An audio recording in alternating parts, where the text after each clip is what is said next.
Let's talk about failure. By now, you've probably heard me say the phrase quite often that failure is an option, but success is your destiny. Now, when I say failure is an option, am I saying that failure is something that we get to choose, or we get to choose how often we fail, or the frequency in which we encounter failure? Absolutely not. Failing is actually an integral part of life. It's a crucial piece of our growth and development process. And we probably will encounter more failures than we encounter success. I fail quite often. The other day, I pull up in the Chick-fil-A line.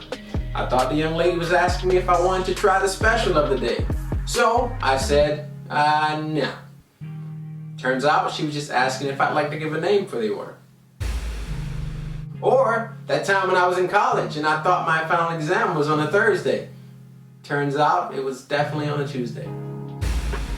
Or how about the time I stole my grandmother's car in the middle of the night, only to end up driving it into a little retention pond where the car became flooded with water and almost destroyed it. Pretty bad. Anyways, point is, whether your failures are on the lesser end of the spectrum or the higher end of the spectrum, the truth remains. Failure is something that we encounter. But that's not what I mean when I say failure is an option.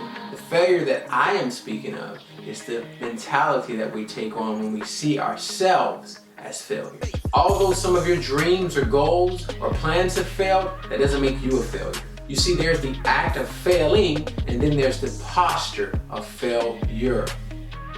The act of failing consists of things like, I went after that goal, I didn't get it, I failed. I went after that business, I started that business up, it didn't work out, I failed. I tried to go take this class, I failed. Those are actions, those are acts of failing. The posture of failure, though, is when we look at ourselves. Our outlook on ourselves is an outlook and a mentality of failure that says, hey, I don't think I will ever succeed. I don't think I'll ever be good at life.